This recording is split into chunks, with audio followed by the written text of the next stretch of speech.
Good day, ladies and gentlemen. It's Mr. Jali, your friendly neighborhood business developer and consultant. And today I'll be talking about branding. Yes, branding, one of the most overflowed topics on the internet. How do you brand? 10 ways of branding, blah blah blah. But for today, I'll do my best to throw my light on branding, and at the end of the day, or at the end of the video, the aim is everybody watching this will be able to brand their small and medium scale business. So first of all, what is branding? I've had this argument before. People say branding is packaging. I think that's not the case. Packaging is an aspect of branding, not branding in itself. So branding basically is the promise that you as a business give to your customer, and this promise is, if you use my product, I will give you this emotional and functional benefit. Emotional, this feel good feeling that I'm using this product, and functional is, okay, you're buying a wristwatch to tell the time, it's telling you the time, regardless of whether it's a Patek Philippe, or a Bulgari, as the case may be. So an example of this is a Rolex. You get my point. When you wear a Rolex, there's this sense of, that's the reason why people use 50,000 naira, 70,000, 100,000 to buy a fake Rolex when you can get an original Timex for 50k. You get my point? Because they just want to be associated with the Rolex brand because of the emotional benefits that it gives them. A properly or a well-branded product has an emotional and functional benefit to the customer. The reason why emotional benefits are very important is because if your product has no emotional benefit and it's purely functional, it can easily be copied by your competition. That is why people make conscious efforts to have an emotional aspect to the promise that their brand or their product is making to their customers. So having understood what branding is, the next step is, how do you as a small business brand? So let's take it this way. When you make a promise to somebody as an individual that will give you 5,000 naira, the first step to doing that, or the first step to making any promise to anybody, is to check yourself. Can I give this person 5,000 naira? Do I have the wherewithal to give this person 5,000 naira? So as a business, when you are making any promise, emotional or functional or both, the first thing you do is to check yourself. You do an internal analysis. What are my core strengths? What am I good at? Am I fast? Am I efficient? Is my finishing good? Let me simplify it. If I'm a tailor, can I sew people's clothes in 24 hours? Do I have the tightest finishing?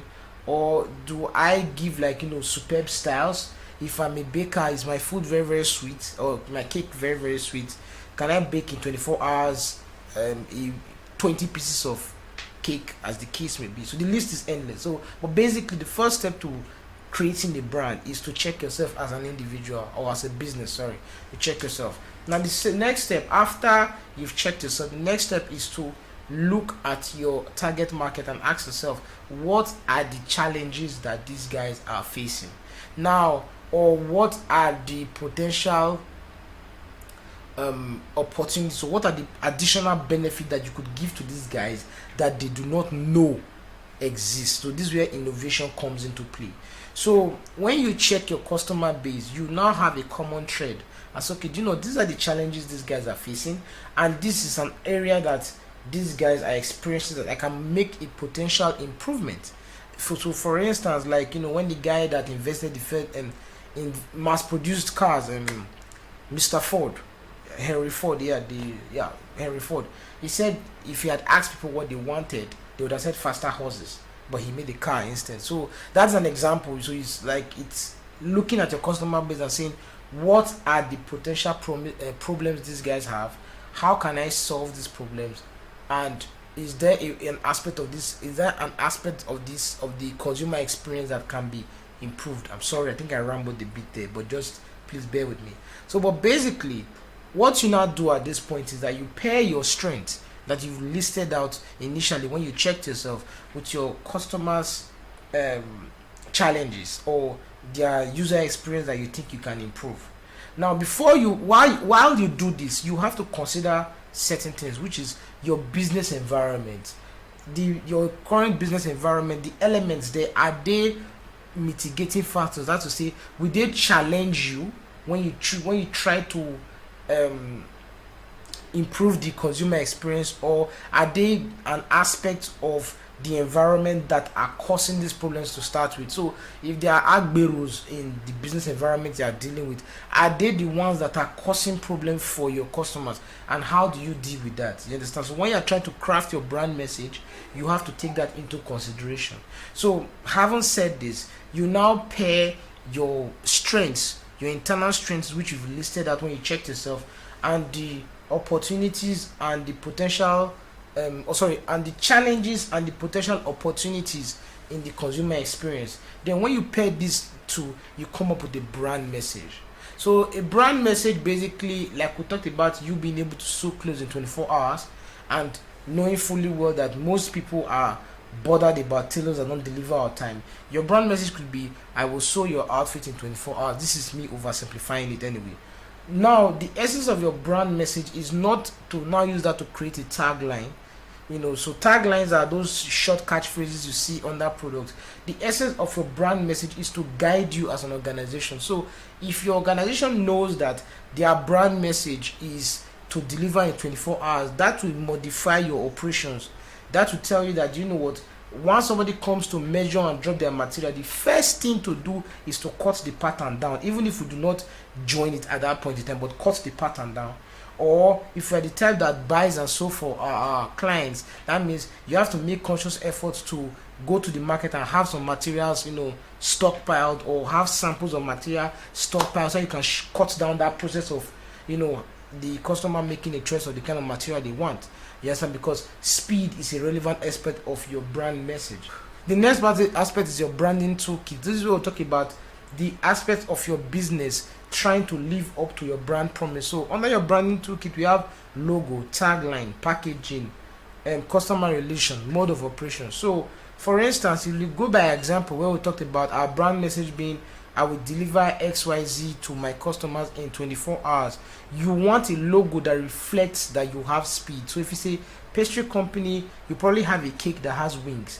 Now, for your tagline is not your brand message. Like I said, your brand message is like the star that guided the three wise men to Jesus Christ. It's like the star guiding your company to deliver that promise to your customers. So, but your tagline, on the other hand, is different from your brand promise. Your tagline is that short catchphrase that usually reads it under your logo. Like I think MTN at some point was like, everywhere you go, that is the tagline.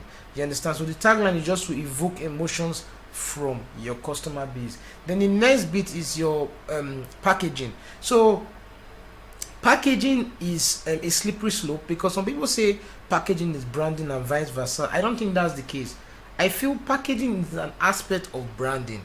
You understand? So you package to deliver on your brand promise. If you are a tailor that specializes in luxury designs, then you want to have an office that reflects that. So you want to have an office that has AC tight, wall to wall, AC tight, styled wall to wall. The walls are screeded and whatnot. You understand? Because the customer base you are dealing with, that is what is relevant to them. You want to use the best quality materials and all that kind of stuff. But if you are a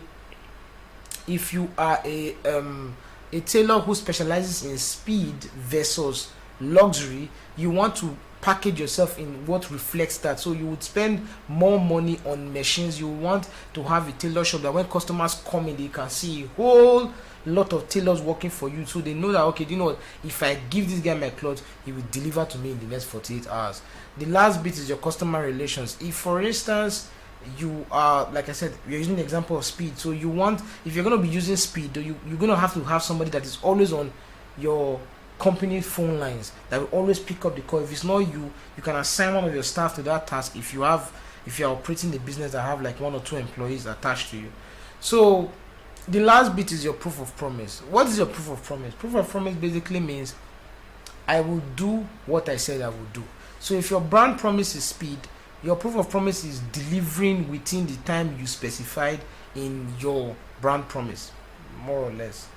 So yeah, at the end of the day, I do hope, I know this has been a little lengthy, and there are a lot of twists and turns in the conversation, but I do hope at the end of the day you were able to brand from this video, or you were able to know where to start from in branding your small business. But in case you are still not sure, please reach out to me and I'll be more than happy to answer any questions. DM me, drop a comment, and like I said, I'll get back to you. So there it is. Do have a lovely day and God bless you.